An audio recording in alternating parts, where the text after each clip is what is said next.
It's 2022, and we are witnessing a wide range of catastrophes and events that we did not anticipate or perhaps didn't imagine arriving so soon. Along with other heartbreaking news from the global scene, China has suddenly entered the discourse, and unfortunately, not in a positive way. Yes, China's economy appears to be deteriorating, which at this stage does not speak well for investors or those whose fortunes are linked to the Chinese state. Now, sip your coffee, because in the following minutes, I will explain why the Chinese economy is deteriorating. You might want to stay for the benefit of your portfolios and your monetary interests. Let's start with the real estate issue. Last year, one of the world's top property developers experienced a circumstance that could only be defined as the start of the Chinese real estate market's fall. Let me simplify it for you. Chinese property giant Evergrande, whose liabilities exceed $300 billion, failed to meet interest payments to international investors. Evergrande is not viewed as a shaky threat to China's largest banks. Yes, the central bank's campaign to minimize real estate debt and the banking sector's exposure to struggled developers should ensure that the demise of Evergrande would have less of an impact on China's financial system. Well, the truth could be more complicated because investors are concerned about the problem spreading to China's real estate and banking industries as the giant corporation scrambles to find a solution. Evergrande has begun selling assets to repay customers, investors, suppliers, and its own staff. This, however, did not endure long. Finally, Evergrande missed a debt repayment deadline and defaulted on 2 bonds. So, you're wondering, how might the failure of Evergrande influence China's economy? Here's the tea. There are various reasons why Evergrande's issues were a serious concern for the Chinese economy, and even on a larger scale. First, several people purchased a property from Evergrande before construction began. They have made deposits and may lose that money if the company fails. Some companies that work with Evergrande, such as construction and design firms, as well as material suppliers, are at risk of experiencing significant losses, which could force them into bankruptcy. The third potential impact on China's financial system is that if Evergrande fails, banks and other lenders may be pushed to lend less. This could result in a credit crunch, in which businesses struggle to borrow money at reasonable rates. A credit crunch would be disastrous for the world's second largest economy, because enterprises that cannot borrow may find it challenging to grow, and in certain situations cannot continue to operate. This may also frighten international investors who may view China as a less appealing destination to deposit their money. Aside from that, China is also facing a terrible bank situation. You would probably not believe this, but this is an actual scene in China. For weeks, there had been isolated protests, but on a Sunday, earlier in July, hundreds of people gathered in Zhengzhou, the capital of Henan province, to demand compensation. The reason? Well, they've been locked out of their bank accounts with 4 rural lenders for months. The situation began in the Henan region, but it has now spread throughout the country, and individuals are unwilling to give up access to their hard-earned money. According to the fraud investigation, the fraudster behind the Henan bank scheme may have fled the country and obtained foreign citizenship. The government is refusing to refund the $6 billion that has vanished from the bank deposits. As the news spreads both in mainstream and social media, the strain on Chinese banks grows. Keeping cash in these banks, including the big 4 state-owned banks, is now deemed less safe. China's financial systems will likely collapse as people lose trust in the banks.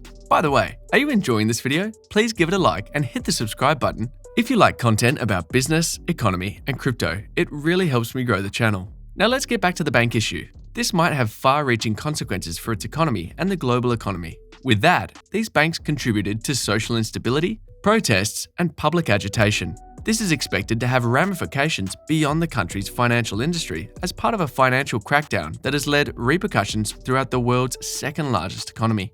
However, as protesters were seen lining up in rows in front of the bank, waving banners reading "No deposits, no human rights," "We are against Henan government's corruption and brutality," and screaming "Henan banks, give me my money back," protesters were then surrounded by local police and battered by hundreds of unidentifiable guys wearing white shirts and black pants, whom citizens speculated were also sent by the authorities. Although accounts suspected of being involved in an unlawful activity or receiving high interest from other channels will not be repaid, as stated in national regulatory law, authorities in Henan province began compensating the victims. In fact, they recently announced the 3rd round of repayments, starting August 1 to clients of 4 rural banks with deposits of 100,000 won to 150,000 won. But here comes another problem. The officials are facing a tricky balancing act. If the public loses confidence in banks' abilities to survive on their own or state support in the event of liquidity stress, it could precipitate precisely the type of crisis authorities are trying to prevent. China has nearly 4,000 small and medium-sized lenders collectively controlling almost $14 trillion in assets.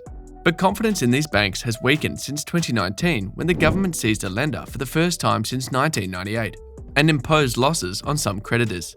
If you understand the modern banking system, you can see why this is not a healthy omen for any economy. Most countries practice what is known as fractional reserve banking. Here's how it works. Banks must keep a specific amount of cash on hand and be ready for withdrawal from depositors. The bank cannot lend the entire amount of $100 if someone deposits $100. At the same time, banks are not required to hold the entire amount on hand. Many central banks have historically mandated banks under their jurisdiction to retain 10% of deposits as reserves.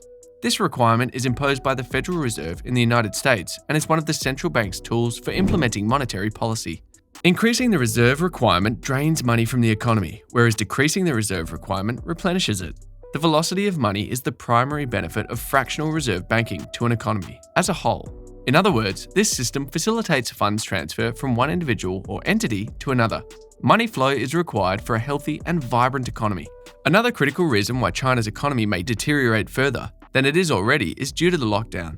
China recently stated that Shanghai, the country's second largest metropolis, will be placed under another lockdown, much to the dismay of many citizens. This began as a level 2 lockdown, but it now requires everyone to remain confined to their houses. This obviously has a detrimental impact on economic growth. It is projected that if this continues in Shanghai alone until the lockdown there is lifted, it will have had a 0.4 GDP impact on the entire nation's economy. This may appear tiny, but when you consider the magnitude of the Chinese economy, you can see that there is a lot of money on the line for the Chinese. Cities have been experiencing shutdowns after lockdown since 2020, and this latest lockdown in Shanghai underscores the fact that businesses have been harmed. We are making it clear that if the lockdown in Shanghai continues, it will hurt both the Apple facility and the Tesla Gigafactory. The corporations may decide to transfer overseas, which would be a significant financial blow to China, due to lost taxes and job prospects from just those two enterprises.